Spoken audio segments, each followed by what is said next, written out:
Homer Phone Reports, c'est la réparation de votre téléphone, le remplacement de vos batteries et l'achat de tous vos accessoires indispensables. 38 rue du Docteur Mougeot à Saint-Dizier.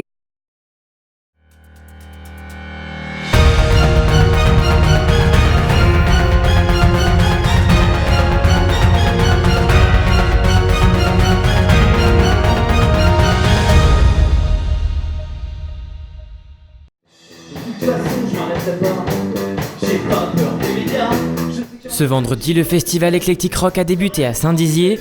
Pour l'occasion, 4 groupes de musique ont investi les différents bars de Saint-Dizier, en commençant par le Brooklyn, le Petit Paris, le Commerce et enfin le Garden. Pourquoi vous êtes venus, vous, ici au Petit Paris ce soir ? Pour sortir, pour reprendre l'air, parce que c'est convivial, parce qu'on fait la tournée des bistrots. La musique est assez bonne, un peu fort, mais bon. Cette année encore, bord de scène de Vitry-le-François et les 3 scènes de Saint-Dizier travaillent main dans la main afin de faire de ce festival un événement incontournable. Et parmi les personnes venues profiter de cette soirée, beaucoup sont venus entre amis. La musique était vraiment pas trop mal, et puis mes copains y allaient aussi, puis ça fait un peu l'animation pour la ville, donc c'est pour ça que je suis venu ici.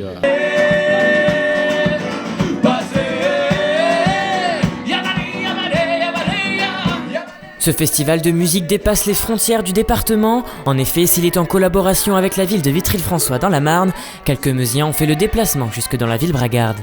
On vient d'arriver dans la région et donc on voulait découvrir un petit peu à la base sud Bar-le-Duc. On fait le défilé des bars et donc on en est au 3e et on va voir ce que ça donne. Cet événement est très apprécié par de nombreux baratoniens qui soulignent la bonne organisation. On est venus tous ensemble et on est venus pour faire l'événement, c'était un peu comme un pub crawl et ça c'est le 3e bar et donc voilà, donc c'est super cool et on vraiment passe une bonne soirée. Je trouve bonne initiative, très belle, bien organisée, pour l'instant il n'y a pas eu de soucis donc vraiment. Ouais. Et tous les bars sont vraiment dans la même zone donc c'est vraiment top. Pop, métal, en passant par la chanson, le punk ou encore le rock, tous les styles de musique y sont représentés. Et n'oubliez pas, vous avez jusqu'au 30 novembre pour pouvoir profiter de ce festival.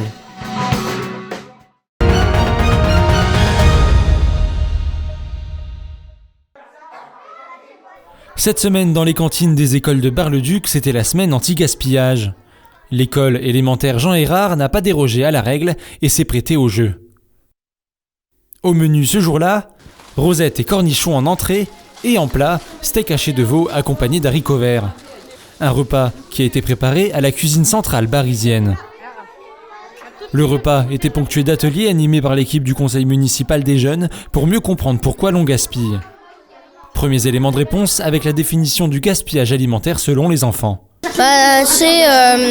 Je mange un truc que j'ai pris et je le mange pas et du coup c'est jeté à la poubelle. Le gaspillage, c'est quand tu prends dans ton assiette, t'en redemandes mais à la fin tu manges pas tout. Et ça t'arrive toi ? Non, parce que souvent je mange bien mon assiette. L'occasion de sensibiliser les enfants visiblement déjà bien au courant des conséquences du gaspillage alimentaire. Regarder des reportages et plein de choses qui expliquent que la planète est en danger à cause de ça. Alors on essaye de faire doucement. Des fois on donne à nos parents, ils mangent le reste. Et les épluchures, on les donne à notre animal. Il y en a, ils n'ont pas à manger, à boire. Si ça serait nous, les Africains qui n'auraient pas de manger, eux ils sont obligés de manger le par terre. D'ailleurs, certains ont la solution, être raisonnable. D'abord, on en prend un peu dans son assiette. Après, quand t'en veux, tu prends une moitié. Et après, si t'as encore faim, tu reprends l'autre moitié. À la fin du repas, une fois les assiettes débarrassées, l'heure était à la pesée. Verdict, 2,5 kg, un résultat en hausse par rapport à la veille, mais cela s'explique. Beaucoup au-dessus. Ça, c'était les 2 premiers jours. D'accord. Et comment vous l'expliquez que ce soit au-dessus aujourd'hui ? Parce que c'est des légumes et qu'ils mangent un petit peu moins de légumes que de pâtes ou de riz, donc on a un peu plus de gâchis. Ok. Moins de succès. C'est un plat en sauce aussi, donc la sauce pèse aussi. Donc il y a plus de gâchis que si ça avait été un plat sans sauce. Ils sont désormais bien avertis et essaieront de ne plus avoir les yeux plus gros que le ventre pour devenir les consommateurs responsables de demain.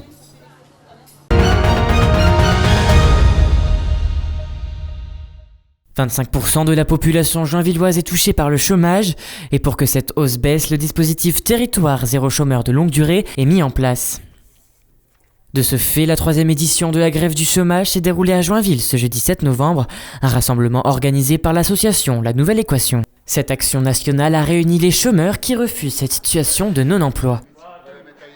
Alors le dispositif territoire zéro chômeur de longue durée, c'est en fait partir des besoins non satisfaits du territoire, rencontrer les chômeurs de longue durée et de façon exhaustive les intégrer sur des entreprises à but d'emploi. Dès 14h, les portes de leur caverne ont été ouvertes, ainsi les visiteurs ont pu découvrir tous les travaux utiles qu'effectuent ces chômeurs de longue durée.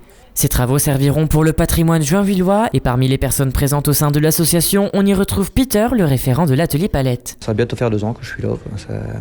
Donc depuis, je prends des personnes comme Jean-Michel que je forme et pour l'instant ça se passe très bien. Donc là j'ai 2 personnes avec moi. Donc le but c'est qu'ils me remplacent par la suite. Il faut que chacun puisse avoir une activité de façon à être occupé. Et nous en atelier Palette, on a de quoi être occupé toute la semaine. Ressourcerie, confection de meubles, entretien d'un site historique avec badigeon de chaux, tout était mis en œuvre pour mettre en avant leur savoir-faire.